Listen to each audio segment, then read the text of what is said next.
ॐ तव कथामृतं तप्तजीवनं कविवीडितं कलमशापहं श्रवणमङ्गलं श्रीमदाततं भुवि गिनन्ति ये भूरिदा जनः।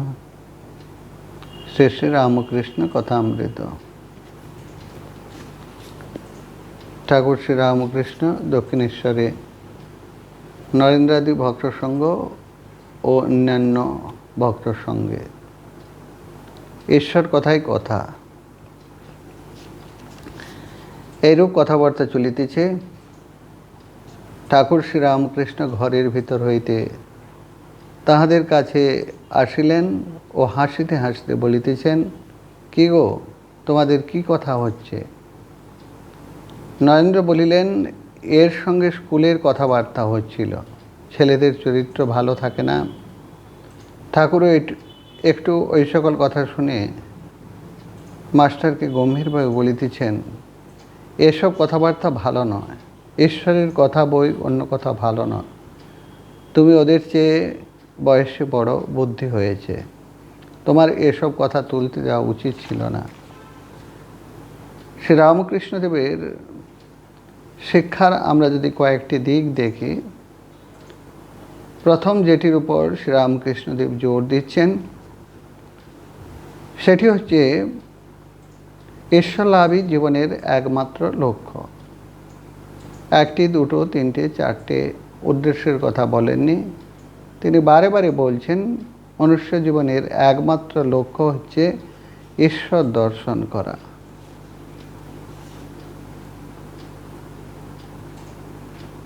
শ্রী রামকৃষ্ণদেবের আমরা যদি দেখি, এই কথাগুলোর মধ্যে একটা প্রভাব,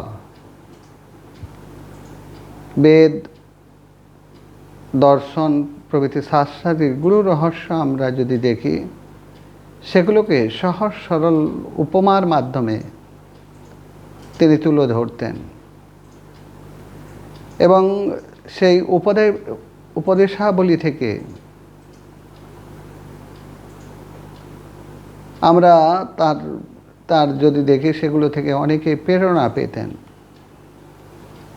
যেগুলো ছিল যুগ যুগ ধরে সঞ্চিত সাধু সন্ত মহাপুরুষদের উপলব্ধিকৃত বাক্যসমূহ। ঈশ্বর তত্ত্ব, ভগবৎ সাধনা, জ্ঞান, ভক্তি প্রভৃতি সম্বন্ধে যে সকল কথা ঠাকুর বলেছেন উপনিষদে, গীতায়, পুরাণে,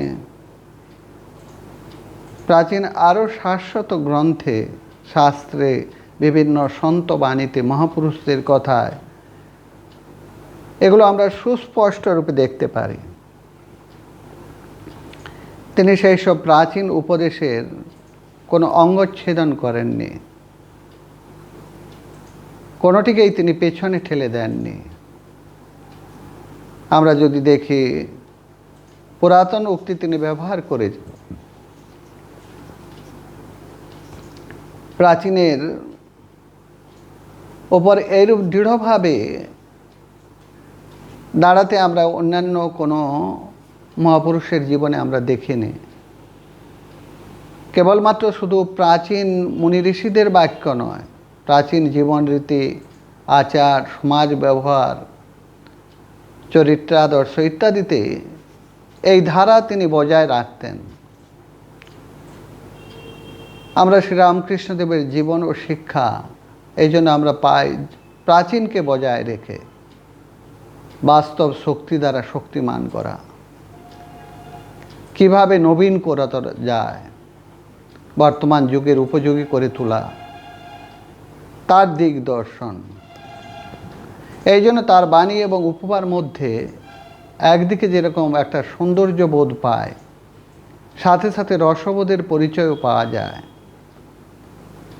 সব থেকে বড় জিনিসটি একটা দরদী মনের, একটা আন্তরিকতার ভাব। তিনি চাইতেন এটা যে কেবলমাত্র বলতেন তা নয়, উপদেশ দিতেন তা নয়, তিনি চাইতেন তার এই যে আন্তরিকতা, এর থেকেই তার দরদী মনের আভাস পাওয়া যায়। তিনি ছিলেন আধ্যাত্মিক সমুদ্রের কাণ্ডারি, আমরা সহজে বলতে পারি। শিষ্যের মনে যাতে ইষ্টের উপর অচল নিষ্ঠা থাকে, স্থায়ীভাবে থাকে, এই জন্য তিনি জ্বলন্ত দৃষ্টান্ত উপদেশের মাধ্যমে তিনি ক্ষান্ত হতেন না। অজস্র উপমা সহযোগে এই আদর্শ নিষ্ঠার বেগ কীরূপে হওয়া উচিত সেটা তিনি বুঝিয়ে দিতেন শ্রীরামকৃষ্ণদেবের জীবনে। এই জন্য লক্ষ্য করার বিষয়বস্তু যত উচ্চস্তরের ও কঠিন, তার যে সমস্ত উপমাগুলো আমরা পাই তত সরস এবং হৃদয়গ্রাহী। স্বামী বিবেকানন্দ সেই জন্য তার সম্পর্কে বলছেন, তার জীবনে আদৌ বিশ্রাম ছিল না। তার জীবনের প্রথমাংশ ছিল ধর্ম উপার্জনে, শেষাংশ সেটা বিতরণে ব্যয়িত করেছিলেন। অবশেষে স্বামীজি বলছেন, এইরূপ কঠোর পরিশ্রমের ফল হেতু তার শরীর ভেঙে যায়। তার মানব জাতির প্রতি এইরূপ অগাধ প্রেম, যার জন্য সহস্র সহস্র লোকের মধ্যেও অতি সামান্য ব্যক্তিও তার কৃপালাভ থেকে বঞ্চিত হতেন না। শ্রীরামকৃষ্ণদেবের জীবনের এটা একটি গুরুত্বপূর্ণ অবদান। এইরূপ আন্তরিকতা, এইরূপ দরদি মনের আভাস বর্তমান দিনে যার খুবই প্রয়োজন।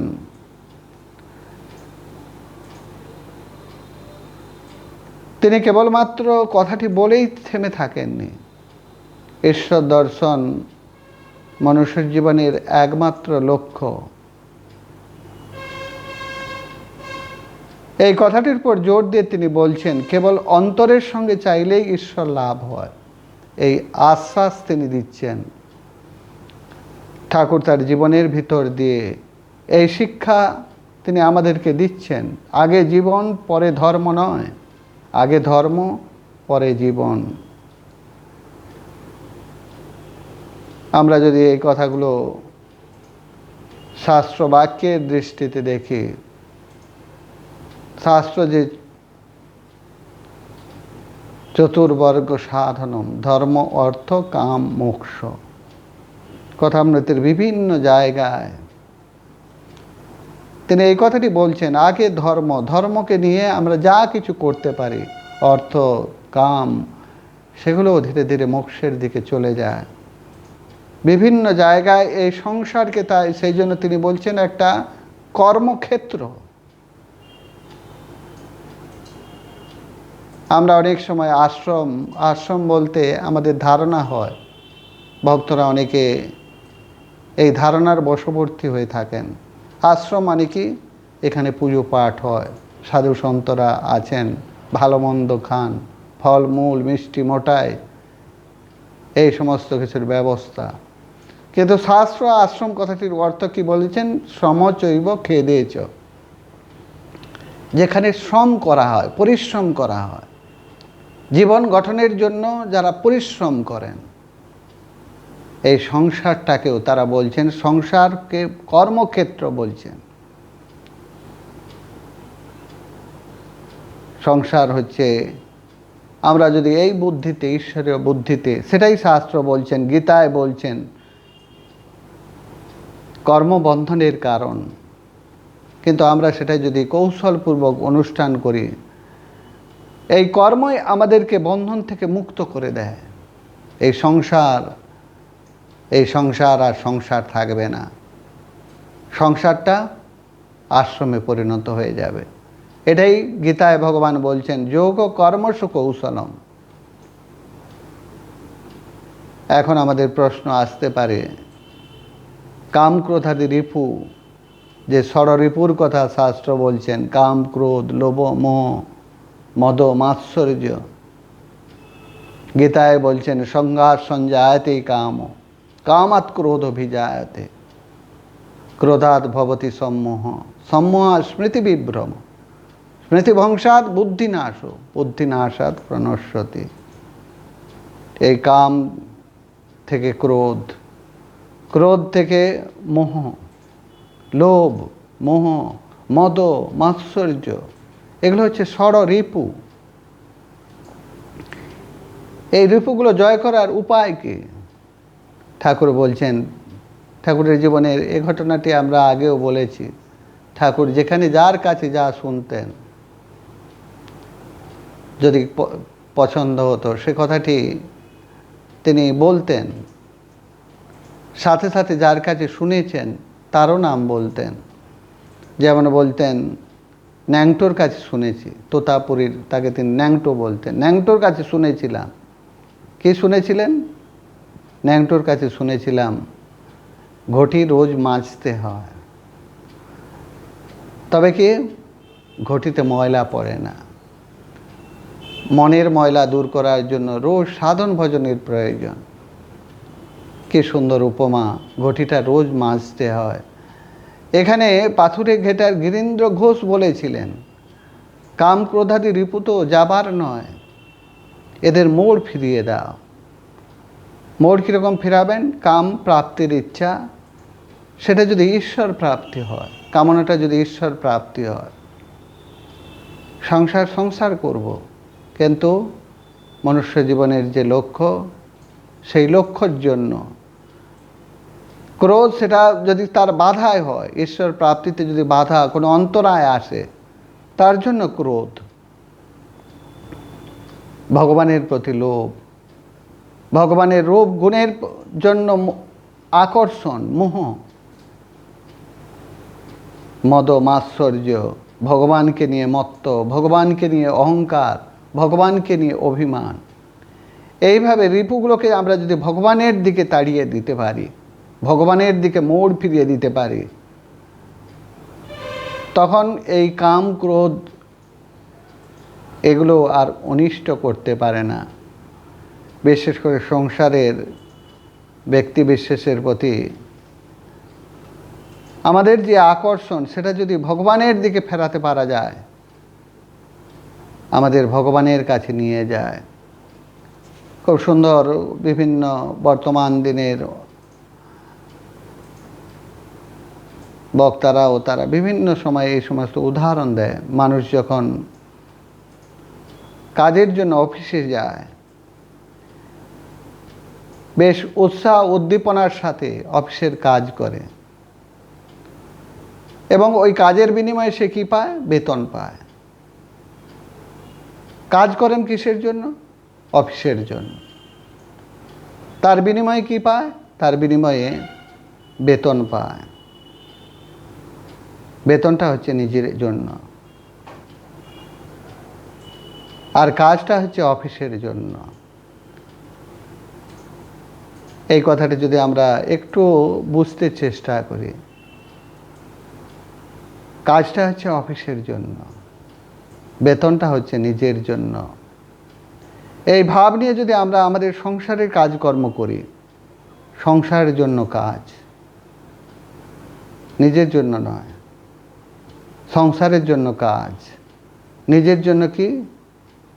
নিজের জন্য যেটাকে বলছেন যোগ। কি করলে সবার মঙ্গল হবে, কল্যাণ হবে, সবাই সুখে থাকবে, আরামে থাকবে, এই ভাব নিয়ে কেবল সংসারের জন্য কাজ করে যেতে হবে। অফিসের বস্তু অফিসের জন্য, নিজের জন্য নয়। শরীর, পয়সা কড়ি, জমি জায়গা, বাড়ি, সংসারের যাবতীয় জিনিস, এগুলো সব হচ্ছে সংসারের, সংসারের প্রাপ্ত বস্তু, সংসারের সেবায় সেগুলো নিয়োজিত। সেগুলোর প্রতি তোমার কোনো অধিকার নেই, সেগুলো তোমার নয়। তাই নিজের জন্য কিছু করার দরকার। নিজের জন্য কিছু না করলে সংসার থেকে সম্বন্ধ ছেদ হয়ে যায়, পরমাত্মার সঙ্গে আপন নিত্য সম্বন্ধের অনুভব হয়। এরই নাম হচ্ছে যোগ। কর্মসংসারের জন্য যোগ, নিজের জন্য। নিজের জন্য কিছু করার নেই, নিজের জন্য কোনো বস্তু নেই। এই অনুভব হলে সংসারের সঙ্গে সম্বন্ধের বিচ্ছেদ ঘটে যায়। অপসের মতো এই সংসারে এসে আপন কর্তব্য সমাধা করা উচিত। সংসারেও এই জন্য দেখবেন ঠাকুর কোথাও কোথাও বলছেন বাপ মা ভাই বোন গুরুজনদের সেবা করা, কর্ম করা বলছেন না, সংসারের কাজ করছেন। কাজটা আমি কি করছি? সেবা করছি। এই সেবা করছি কেন বললেন? এই ভাবটা নিয়েছি, কারণ আমি জানি এ কাজ আমার জন্য নয়। এই জ্ঞানটি হচ্ছে, এই জন্য শাস্ত্র বারে বারে বলছেন যজ্ঞার্থাৎ কর্মণে অন্যত্র লোকং কর্মবন্দন তদর্থং কর্ম কন্তেয় মুক্ত সঙ্গ সমাচর। যজ্ঞের নিমিত্তে কর্ম করো, যজ্ঞের জন্য, ঈশ্বরের জন্য কর্ম। এগুলো আমরা আগেও কথামৃত ক্লাসে বারে বারে উদাহরণ দিয়েছি। আমি আমার সন্তানকে ভালোবাসি। আমি সন্তানকে ভালোবাসি কারণ সে আমার সন্তান তা নয়। সন্তানকে ভালোবাসি কারণ কি? সন্তানের মধ্যে ঈশ্বর আছেন। সন্তানই আমাকে এই ঈশ্বরই আমাকে এই সন্তানটি দিয়েছেন। ফলে আমি পিতা হিসাবে বা আমি মাতা হিসাবে আমার কিছু কর্তব্য আছে, সেই কর্তব্যটা আমি পালন করছি। কর্তব্যটা পালন করছি কোন বুদ্ধিতে? সেবা বুদ্ধিতে। সেবা কখন হয়? সেবা তখনই বলবো আমরা যখন কর্ম করি, সেটা হচ্ছে কর্ম।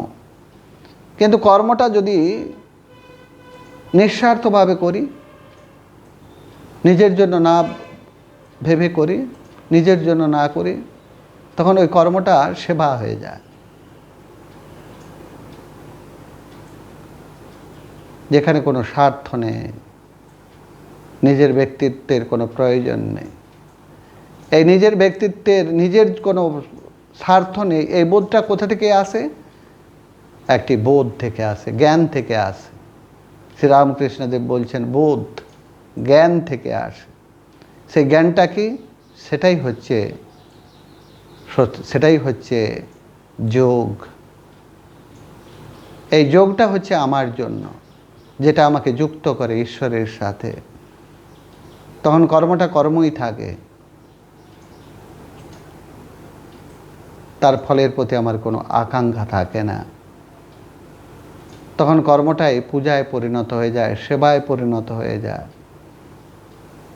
এটাই ধম্মপদমে বলছেন যথাগারং দুচ্ছন্নং বুট্ঠি সমতি বিজ্জতি। যথাগারং সুচ্ছন্ন বুট্ঠি না সমতি বিজ্জতি। ঘরটি যদি সুন্দর থাকে জল পড়বে না। এই সুন্দর থাকা মানে এই সুন্দর ভাব। শ্রীরামকৃষ্ণদেব বলছেন গরু যদি জাবর না খায় তাতে একটু খোল মিশিয়ে দিতে হয়। এই ঈশ্বরীয় বুদ্ধিরূপ খোল, ঈশ্বরীয় ভাবরূপ খোল সাধু সন্তদের জীবনে, সাধু সন্তদের কথায় আমরা শুনছি, ঈশ্বরীয় কথা শুনছি। সেই ঈশ্বরের কথা, ঈশ্বরীয় ভাবগুলো নিজের জীবনে নিয়ে নেওয়া। নিজের জীবনে নিয়ে আমরা যখন সংসারটা করি, সংসারের কাজকর্ম করি, তখন এই কাজটা আর কাজ থাকে না, সেটা সেবায় পরিণত হয়ে যায়। এবং শ্রীরামকৃষ্ণদেবের আরেকটি অন্যতম বৈশিষ্ট্য, যেটা আজকালকার দিনের প্রত্যেক মানুষ সেটা বলে থাকেন, ঈশ্বর যেমন অনন্ত, তাকে লাভ করার পথও অনন্ত। যত মত তত পথ। শ্রীরামকৃষ্ণদেব সর্বধর্ম সমন্বয়ের আচার্য। এইরূপ সমন্বয়ে আত্মদর্শী করতে পারেন। এটা যে কেবলমাত্র বলার জন্য বলছেন তা নয়, নিজের জীবনে তিনি উপলব্ধি করেছেন। প্রত্যেকটি ধর্ম তিনি সাধন করেছেন, সাধন করে দেখেছেন। যেটি আমাদের শাস্ত্র ঋগ্বেদে বলছেন একং সদ্বিপ্রা বহুধা বদন্তি। সত্য এক, বহু মানুষ বিভিন্নভাবে বলে। ঠাকুর বলছেন অ্যাকোয়া ওয়াটার পানি, কেউ বলছেন অ্যাকোয়া, কেউ বলছে ওয়াটার, কেউ বলছে পানি, একই জল। যত মত তত পথ। এই শ্রীরামকৃষ্ণদেবের এই যে সর্বধর্ম সমন্বয়ের উপদেশ আজকের দিনের পরিপ্রেক্ষিতে খুবই গুরুত্বপূর্ণ। এইরূপ সমন্বয় বার্তা কে দিতে পারেন? আত্মদর্শী। এই জন্য ধর্ম সম্পর্কে বলছেন, ধর্ম হচ্ছে অনুভূতির বিষয়। স্বামীজি বলছেন রিলিজিয়ন ইজ রিয়েলাইজেশন। আমরা যদি রিয়েলাইজ করি,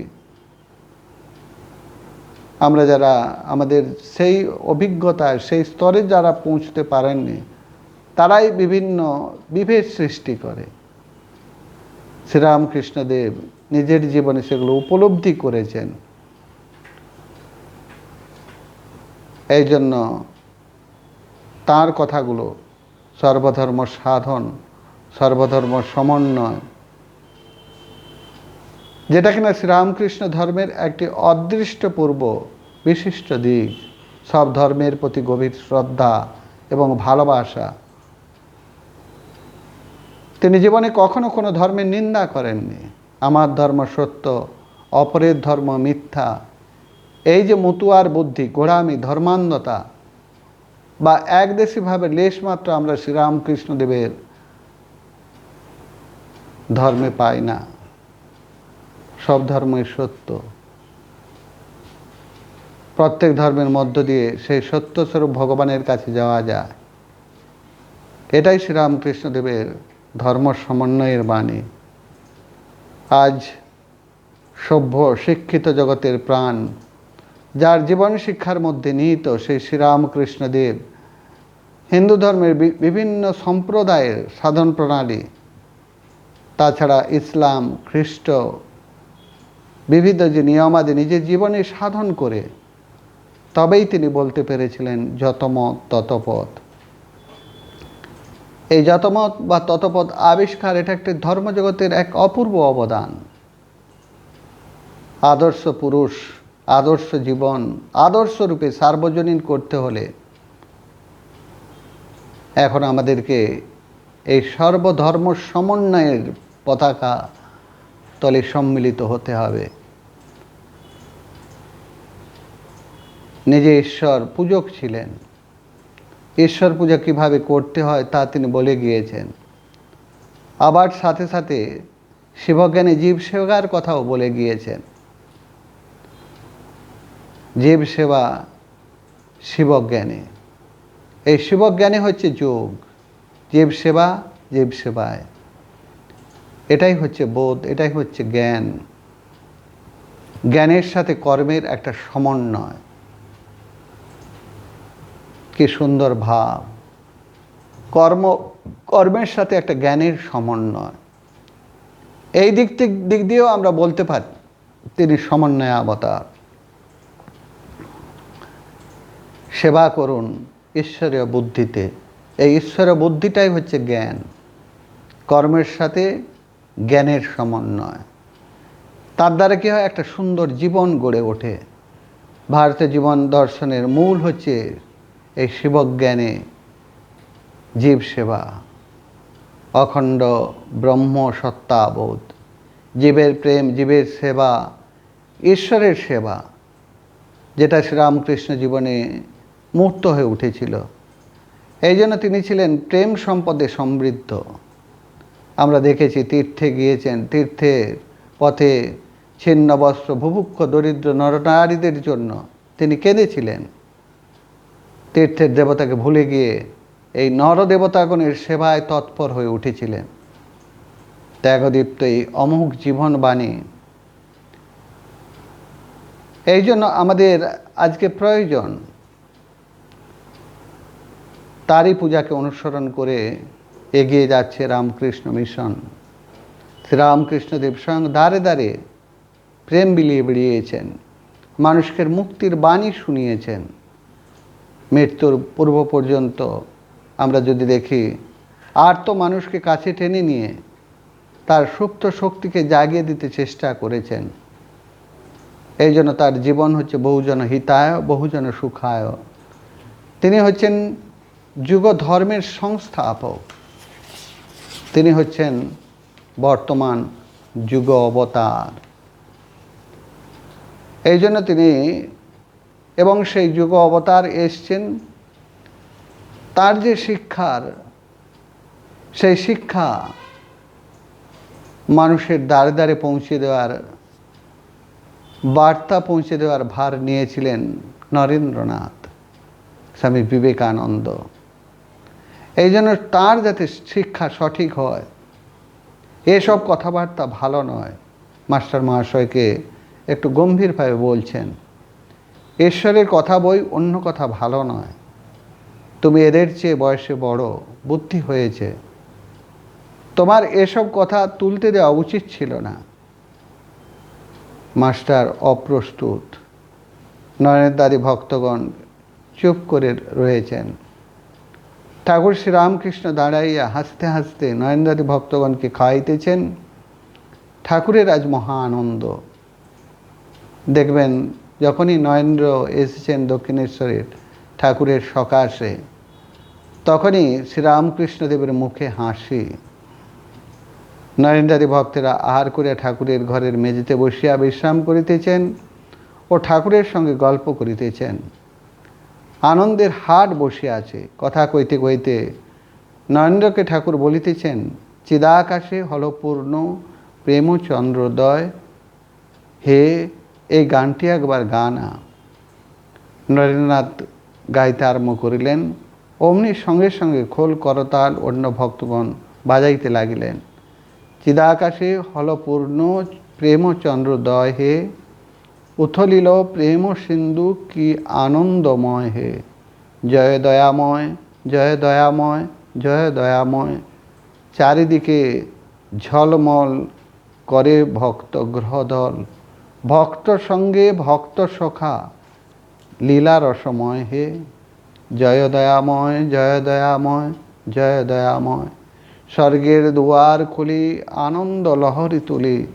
নববিধান বসন্ত সমীরণ বয়। ছুটে তাহে মন্দ মন্দ লীলারস প্রেম গন্ধ। ঘ্রাণে যোগী বৃন্দ যোগানন্দে মত্ত হয় হে। জয় দয়াময়, জয় দয়াময়, জয় দয়াময়। ভবসিন্ধু জলে বিধান কমলে আনন্দময়ী বিরাজে। আবেশে আকুল ভক্ত অলিকুল পিয়ে সুধা তার মাঝে। দেখো দেখো মায়ের প্রসন্ন বদন, চিত্ত বিনোদন ভুবন মোহন। পদতলে দলে দলে সাধুগণ নাচে গায় প্রেম হইয়ে মগন। কিবা অপরূপ আহা মরি মরি জুড়াইল প্রাণ দর্শন করি। প্রেম দাসে বলে সবে পায়ে ধরি, গাও ভাই মায়ের জয়। কীর্তন করিতে করিতে ঠাকুর শ্রীরামকৃষ্ণ নৃত্য করিতেছেন। ভক্তেরাও তাহাকে বেড়িয়া নৃত্য করিতেছেন। কীর্তনান্তে ঠাকুর উত্তর পূর্ব বারান্দায় বেড়াইতেছেন। হাজরা মহাশয় বারান্দায় উত্তরাংশে বসিয়া আছেন। ঠাকুর সেখানে গিয়া বসিলেন। মাস্টার সেইখানে বসিয়া আছেন ও হাজরার সঙ্গে কথা কইতেছেন। ঠাকুর একটি ভক্তকে জিজ্ঞাসা করলেন, তুমি স্বপ্ন টপ্ন দেখো? ভক্ত, একটি আশ্চর্য স্বপ্ন দেখেছি। এই জগৎ জলে জল, অনন্ত জলরাশি, কয়েকখানি নৌকো ভাসিতেছিল। হঠাৎ জলোচ্ছ্বাস ডুবে গেল। আমি আর কয়েকটি লোক জাহাজে উঠেছি। এমন সময় সেই অকুল সমুদ্রের উপর দিয়ে এক ব্রাহ্মণ চলে যাচ্ছেন। আমি জিজ্ঞাসা করলাম, আপনি কেমন করে যাচ্ছেন? ব্রাহ্মণটি একটু হেসে বললেন, এখানে কোনো কষ্ট নেই, জলের নিচে বরাবর সাঁকো আছে। জিজ্ঞাসা করলাম, আপনি কোথায় যাচ্ছেন? তিনি বললেন, ভবানীপুর যাচ্ছি। আমি বললাম, একটু দাঁড়ান, আমিও আপনার সঙ্গে যাব। শ্রীরামকৃষ্ণ, আমার এই কথা শুনে রোমাঞ্চ হচ্ছে। ভক্ত, ব্রাহ্মণটি বললেন, আমার এখন তাড়াতাড়ি, তোমার নামতে দেরি, এখন আসি। এই পথ দেখে রাখো, তুমি তারপর এসো। শ্রীরামকৃষ্ণ, আমার রোমাঞ্চ হচ্ছে, তুমি শীঘ্র মন্ত্র লাও। রাত 11টা হইয়াছে। নরেন্দ্রাদি ভক্তগণ ঠাকুরের ঘরের মেঝেতে বিছানা করিয়া শয়ন করিলেন। নিদ্রাভঙ্গের পর ভক্তেরা কেউ কেউ দেখিতেছেন প্রভাত হইয়াছে।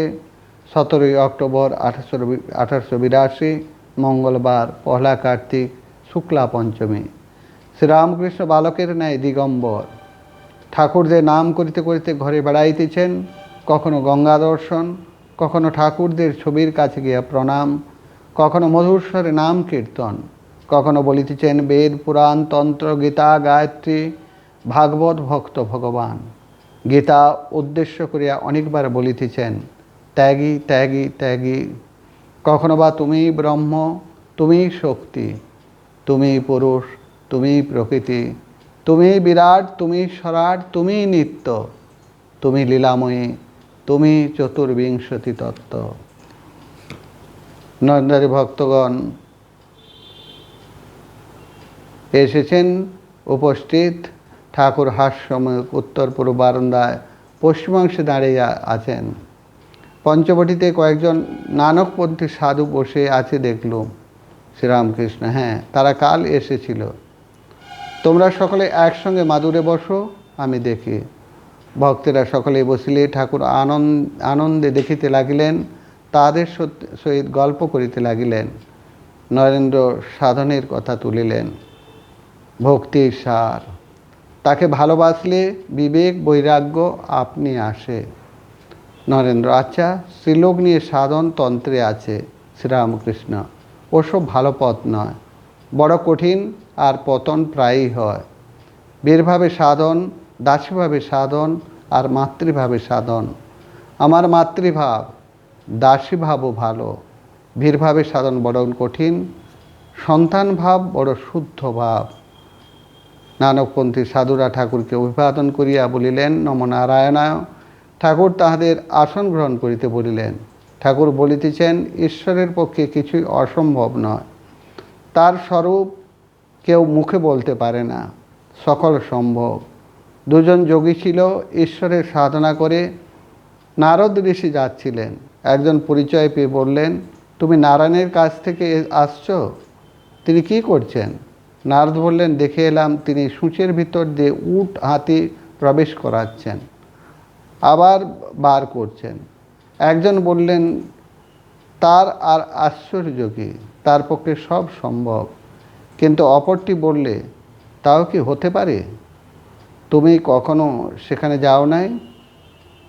বেলা প্রায় 9টা। নিজের ঘরে বসে আছেন ঠাকুর। মনোহর কন্যগর হতে সপরিবারে আসিয়াছেন। মনোহর প্রণাম করিয়া বলিলেন, এদের কলকাতায় নিয়ে যাচ্ছি। ঠাকুর কুশল প্রশ্ন করিয়া বলিলেন, আজ 1 আগস্ট, কলকাতায় যাচ্ছ? কে জানে বাপু। এই বলিয়া ঠাকুর হাসিয়া অন্য কথা কইতে লাগিলেন।